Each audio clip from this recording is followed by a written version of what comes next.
welcome to your outlet for outdoors and Western lifestyle news, The Ben Show. I am your host, Rebecca Wanner, a.k.a. Beck. And you know I say this each and every week, text us, call us. We want to hear from you. That number is 305-900-2363. Again, it's 305-900-2363. And you can always email us at bendradioshow@gmail.com and let us know what's going on in your neck of the woods. But what's been crossing our feeds lately, especially in the social media world, is everybody has discovered ChatGPT and has been filling their social medias with making their own action figures. You know, that was kind of cool when it started. And we did too. We made our own and we were like, okay, this is kind of neat. But are you like me and you're over it? Oh, I am over it. And just to kind of explain what folks were doing is here they realized how in control AI is. You can actually put in there, please create me a plastic looking 3D figure that's an action figure, along with how you want to be dressed, accessories. So when we did the Tigger and BEC action figures, Tigger, it was pretty cool. He came pretty accurate because you look just like yourself with, you know, of course, in cartoonish form with your cowboy hat, microphone, a bull sale catalog, and your steady love of your life, your dog naked, your border collie. Yep. I had my beautiful blue roan sage. He was my little accessory. So it's a lot of fun if you've not tried it. But yes, we're kind of all over it. Well, and everybody has moved on to instantaneously the next latest and greatest, right? I mean, because I remember some of these social media trends. Remember when people were, I think it was last year, that they were taking their profile picture and you could put it into AI and it would make you like a pencil drawing of your profile picture, right? Yes. Remember when it would do that? So here's what I thought I would do is, instead of always constantly chasing the latest and greatest fad, let's reminisce a little bit, okay? Let's go back to the sunny slopes long ago and just say, where did this go? So throwback trends. Kind of a throwback trend. Here's one that I put on my list that everybody will be able to relate to: the clock radio, the alarm clock. Oh my gosh. Who even Good luck has trying to find one. alarm clock anymore? There you go. A lot of people don't do it. It's with your phone. How about this one? This takes us back to when we were in high school. The car stereo. You would go and you would buy a different stereo system. You would put subs and tweeters in the trunk of a 76 Impala or something like that. That was like a tank, right? That you bought for $200, but your stereo was $1,500. Yeah. What happened to those days? I hear you. I was caught up in that. My car when I went to college was a 1997 Chevy Malibu, and yes, you bet, in the trunk I had 12s, I had tweeters, I had added a different, because the CD player it came with wasn't good enough, so I added my own, and of course you had to be you were fancy though if yours came with a CD player. We had to take out the tape deck. Oh, okay. Or well, maybe it was just there the you go. AM radio. And do you remember like going to college and parking your car and you used they called them keys, but to be able to take the face off of? I had a detachable face. So Yep. nobody would steal that sound Alpine system. or Kenwood. Yep. Okay, what about this other one? When was the last time that you either sent or received a fax? And that wasn't that long ago. But Oh my do you gosh. remember the last time that you had to fax a document? You don't do that anymore. You type it out and you turn it into a PDF and you email somebody. I have to think back. I think I was in high school. The last time I sent a fax. Maybe I hung on to mine a little bit longer. Okay, back to the car stereo. So you had your stereo system, but remember the binder that you had that had all of your CDs in this binder? Yes. And you would always take the cover art out of the CD case and you'd have that in there? Wow. And do you know that I shouldn't have this still, but up in a tote out in our shop and storage, I still have yours and my CD collection. Plus we have all of our DVDs. There's like, everybody's got those, several hundred. Okay, so what about this one? Kind of academic related, the encyclopedias. A lot of houses had encyclopedias. Britannica. Britannica. That's what. Remember the salesman that used to come to the door and sell you encyclopedias? Yep. Everybody had one. Everybody had one. They had one. That's kind of a common one when people say throwing back to the sunny slopes long ago is always the encyclopedias. So what about this one? When handwriting was legible. Think about that. Cursive is not taught that much anymore. And if you look at the handwriting of our parents or the generation above you, their handwriting was 9 out of 10 times very neat. Very elegant. Yes. That's not even taught anymore of how to write nice. I can't even decipher the hieroglyphics of how people handwrite now. I'm not going to claim that I totally did this, but maybe I did this. Remember, because our parents' handwriting was so distinctive and elegant, you may have practiced writing your parents' signature, maybe making those notes that says, I need to go home early. Hey, that's impressive. That I never tried. I should have tried that. I was the one who would have tried that. Okay, how about, this is really a long time ago. I'd have to look up the last time one of these was available, but that was a cigarette vending machine. Now, I remember as a wee one, my dad, he was a smoker, not anymore, but that in the case of an emergency, he would have to go to the vending machine and you would pull that knob out. Do you remember those? Okay, I do remember those. And those made a big comeback just a few years ago in Vegas, where artists were using those to make little things of art. And say you'd walk by the machine and you'd look in at it, and it would have, instead of cigarettes to buy, same machine, they would have little pieces of art that you could go and buy. You pull the knob and that piece of art would fall out. And it could be like a greeting card. It could be just a cute little message you might send somebody. I've even seen them in bars here in our own town where it's fun to go out and you're just walking out the bar because it's closing time and you're in a good mood. And here's this little vending machine that used to be a cigarette machine full of things like fun sunglasses. Oh, little trinkets. Just little trinkets, and you don't know what you're going to get. You put money in it and you see what's going to fall out. So at least they have kind of made a comeback. So along the theme of traveling, now I got a couple of them before we go to break. Remember traveler's checks.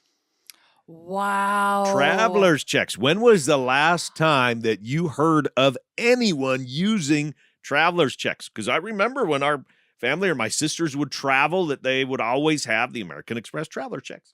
Okay, I'm thinking back and I'm remembering when I was in college. So now that just dated myself, but I remember I was overseas for a summer studying in France, and that would have been like the year 2001. My folks sent me with traveler's checks.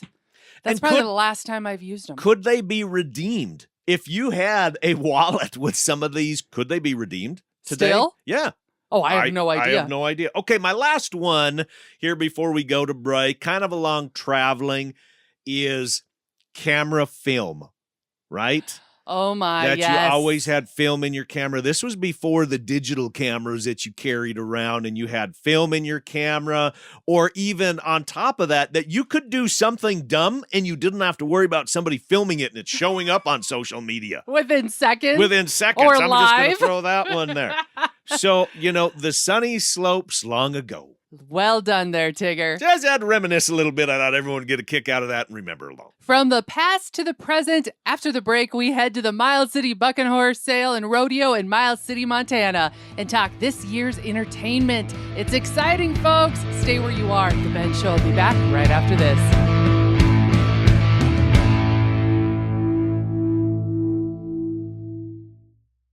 You've waited, dreamt of a hunting adventure, and now have harvested that trophy of a lifetime. Keep the memory alive with a custom-designed mount, preserved as a work of art. Check out our approved taxidermist depending on your location. The award-winning Schneider Taxidermy is located in Helena, Montana. When hunting the Dakotas, JB's Wildlife Designs in Mandan, North Dakota, then Shadron Creek Taxidermy in Nebraska, and for the Central USA, Little Rack Taxidermy in Macomb, Illinois. Reach out to The Ben Show and let us help you find the right taxidermist. The 2025 world-famous Miles City Bucking Horse Sale starts with horse racing.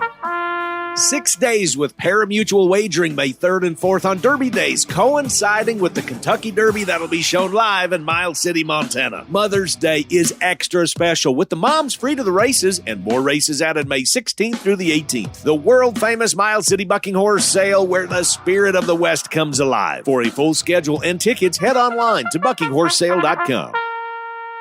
Check out Medora Boot and Western Wear. Medora Boot and Western Wear is our go-to for boots, jeans, especially jackets, and even those hard-to-find accessories that make perfect gifts. Check out MedoraBoot.com, or better yet, give Kim a call at 701-623-1005 and tell Kim that Tigger and BEC sent you. Want to add just a little bit of spice to your event, your customer appreciation supper, your banquet, your meeting? Oh, yeah. Well, bring in us, Beck and I, as your keynote speakers, hosts, MCs, a host couple. We'll make them laugh, even cry tears of joy. Call us today.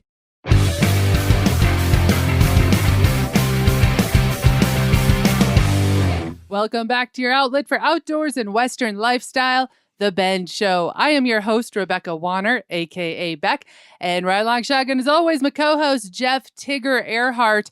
Now, this time of year, I get really excited for summer when I think about this next event that's about to kick off, and that is the Miles City Bucking Horse Sale that happens each and every year annually in Miles City, Montana. If you've been thinking about heading to Montana this summer, this is the event that kicks off your summer, okay? Miles City needs to be on your bucket list. Yes. This is a good time. I've been trying to tell folks, especially those that think about going to Yellowstone, they're going to these other large national parks and such, to be making like a big loop, okay? And keep the Miles City Bucking Horse Sale on your list, especially if you are somebody that loves the Western lifestyle, you enjoy rodeo, cowboy traditions. All of this is wrapped in a weekend that will be unforgettable. You know, even if you are not into the rodeo scene or bucking horses like we are, there is so much history and nostalgia that goes into the Miles City Bucking Horse Sale. I mean,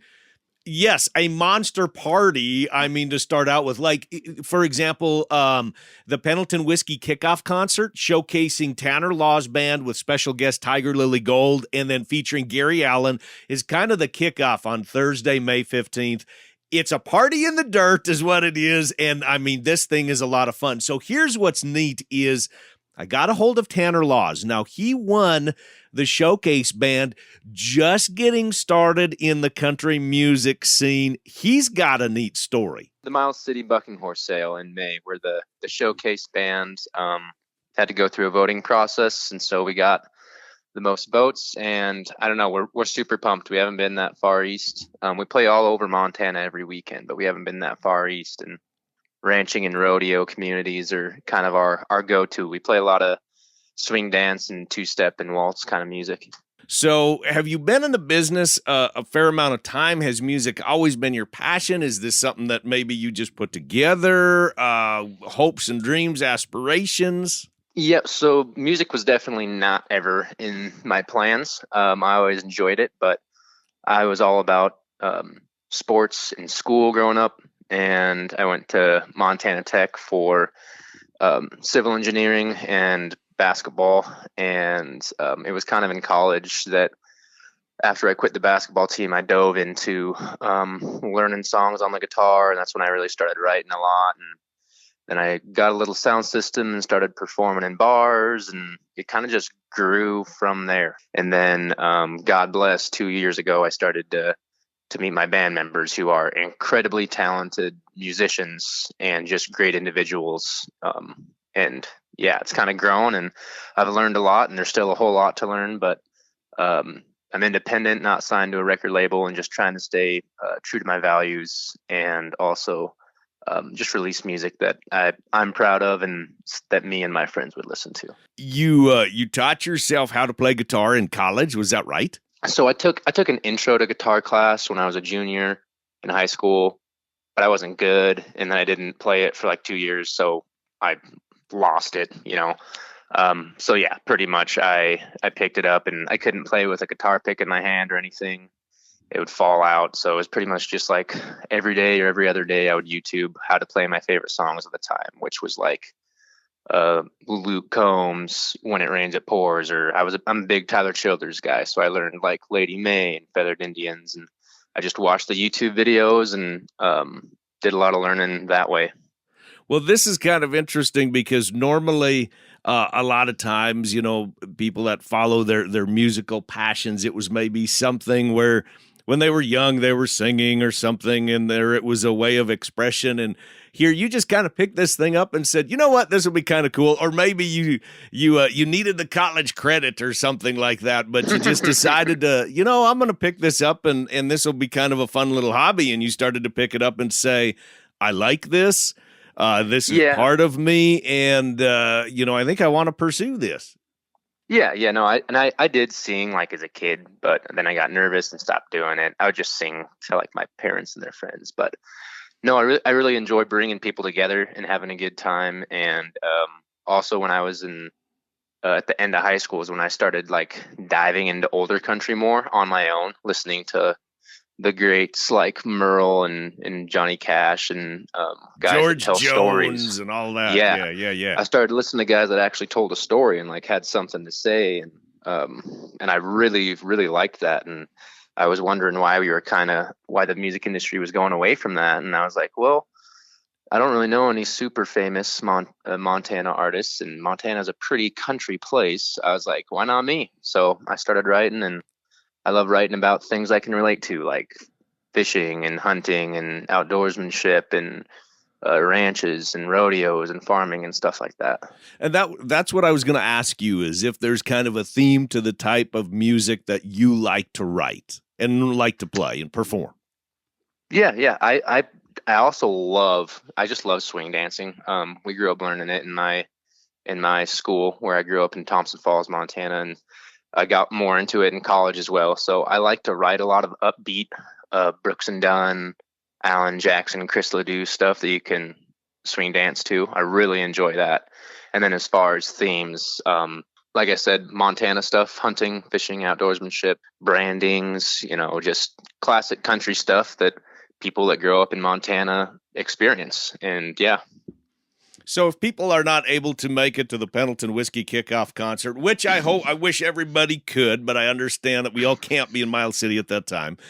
People wanting to listen to your music, find out more about you, where do they go? How do they do it? I got 2 albums out on all streaming platforms. And then my website is just Tanner Laws Music, and that'll have my tour on it. We play all over, mostly Montana every week. I'm taking a couple weeks to play in some small towns because I love playing in small towns. I'm playing in Toston, and Lewistown's not that small, but Lewistown and Helmville. And then we're making our first Texas tour at the start of May, right before Bucking Horse Sale. We're going to fly down there, play in San Antonio and Austin. And we're playing all over. It's going to be a very, very busy summer, and I'll be uploading more tour dates and stuff like that. And our other really big show is we're opening for Clint Black at the Dillon Labor Day concert at the end of the summer. Now, I love bands like this that they have an appreciation where they start playing in just kind of a honky-tonk, kind of a gin joint, right? And they still love playing in these small little towns. Now, it's the Tanner Laws Band. He sent me a song that he wrote. It's called Aim to Please. It is awesome, and it's available now for pre-sale on Spotify for anybody that wants to get it, and it will be released on May 13th, which is the same week of the Bucking Horse Sale in Miles City, Montana. So then that right there, May 15th is when you need to be in Miles City, yes, taking part in this Pendleton Whiskey kickoff concert to the Miles City Bucking Horse Sale. What I loved about something that Tanner mentioned in his interview was that he sings music that tells a story. That's songs not heard that of tell anymore, a story. it seems like. And I love that because you think about how that fits in with the Miles City Bucking Horse Sale. Everything about Miles City, Montana is history, tradition, and stories to be told. So he is the perfect guy to be kicking off this kickoff concert. And then if you look at the rest of the folks that are on the lineup, Tiger Lily Gold. If you don't know who Tiger Lily Gold is, check them out. These are 2 girls that grew up. Tequila. Yes, they grew up in a small town in North Dakota, made their way to Nashville, and have been an up-and-coming duo all over playing on the Grand Ole Opry. They are just like Tanner. They write their own music. And then followed up by Gary Allen. How many times have you been to a Gary Allen concert? I think I asked you this before, but Gary Allen is an unbelievable storyteller as well with his music. I mean, he's had hits. I mean, numerous hits on the country charts. I've gone to see Gary Allen. I think this will be, when I see him at the Bucking Horse Sale, this will be my 6th or 7th time I have seen Gary Allen. It'll be my first. Well, I'll catch up. We're finally bringing you along, okay? All right, so if the Miles City Bucking Horse Sale is not on your calendar yet, it needs to be. It kicks off on May 15th and runs through Sunday, May 18th. Lots of action to be had, lots of fun, family fun as well. You can buy tickets now at buckinghorsesale.com, or you can also find all the information and tickets as well at ranchchannel.com. All right, folks, we're going to take a short break right now. You're listening to The Ben Show. We'll be back right after this.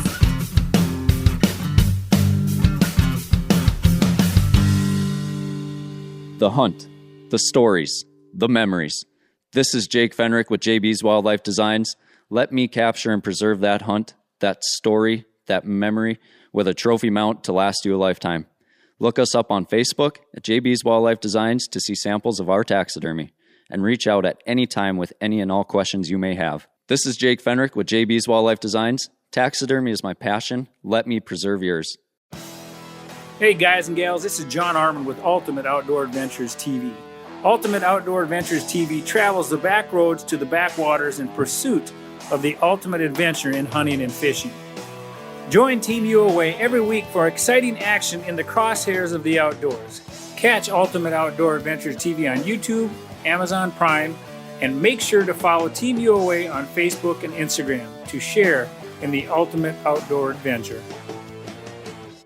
Get ready for the thrill of a lifetime. The world-famous Miles City Bucking Horse Sale is back, featuring one of the largest one-day match bronc riding events. Join us Sunday, May 18th at the fairgrounds for a PRCA-sanctioned spectacle where over 30 elite bronc riders compete for a massive $50,000 purse. Plus, add to the excitement with pari-mutuel wagering. Visit buckinghorsesale.com for full schedule and tickets. The world-famous Miles City Bucking Horse Sale, where the spirit of the West comes alive. Welcome back to your outlet for outdoors and Western lifestyle, The Ben Show. I am your host, Rebecca Wanner, a.k.a. Beck. Right along shotgun, my co-host, Jeff Tigger Erhardt. Well, I have this news story that crossed my desk, and I shook my head when I read it and said, wow, I got to share this with the rest of you.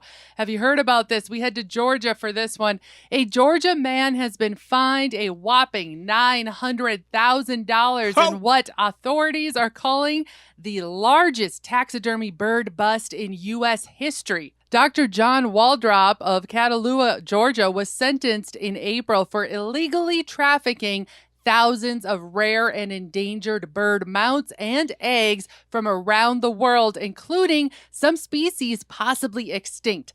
Federal agents say that Waldrop smuggled over 1,400 bird mounts and nearly 2,600 eggs between the years of 2016 and 2020, using fake shipping info and even recruiting his farm's caretaker to help hide the shipments. His massive collection included protected eagles, rare parrots, and songbird eggs, many of which he didn't have the permits required by law. Some of the birds and eggs were from species so rare, no U.S. museum has them, including 3 eggs from an Asian shorebird with only around 1,000 left in the wild. Officials say Waldrop created demand that fueled illegal poaching across Africa, Asia, and South America. Waldrop pled guilty, was fined $900,000, and will serve 3 years of probation. His caretaker got 6 months. Authorities say the case shows just how seriously wildlife trafficking is being taken and how much it can cost when the law is broken. So this guy had a massive collection. Yes. And so I wonder how he was busted. I am not Was positive. he kind of buying or selling somehow, and he got busted that way? Correct. He started getting tracked, and he was setting up fake profiles in order to go and buy these birds that were considered illegal to own. Right. Just like, think about the American eagle, the bald eagle. You know, you have to have certain certifications to be allowed to have one in your possession. And anyway, he did get busted, and it really brings to forefront how big this wildlife trafficking industry is. And we're talking about the illicit, the illegal wildlife trafficking business. And you brought stories about like people having illegal snakes is a lot that they try smuggling around. And yes. So you want to know how big of a business this is that our officials are trying to bust down on? It is valued at between $7 to $8 billion is what they're trying to crash down on and get these folks to quit doing illegal trafficking. So $900,000 was his fine. 3 years on probation. Is that what it was? Right. 3 years on probation. I thought that would have been a little bit higher myself, a little steeper. I think so. I should have been. But I'll be following this story just to find out what ends up happening now to all of these mounts and these eggs that are considered so highly. Probably back to the museums that you said museums didn't even have these. That's probably where they went. That's what I'm hoping. Hopefully that's where they went. So I'm going to throw this out to all of you. If you hear stories like this that we need to share with everyone, remember, you can always email bendradioshow@gmail.com. All right, folks, we're going to call this show wrapped. Remember to keep sending in your questions, or if you know of something spot-worthy for us to share, as well as your area's field reports. How is spring turning into summer in your neck of the woods? The number again is 305-900-2363. Again, call or text 305-900-2363, or you can always email bendradioshow@gmail.com. And if you missed part of this episode or want to hear past shows, you can find them all on the website, thebendshow.com. And be sure to subscribe on your favorite podcasting app and to The Ben Show YouTube channel. And finally, a big thanks to all of you listeners out there that came along. And whether you're coming or going today, stay with us as we ranch it up. And remember to keep up with me, Beck, all week long by following The Bend on Facebook and on Instagram @The Bend Show. This is Rebecca Wanner. Catch Beck if you can next week on The Bend.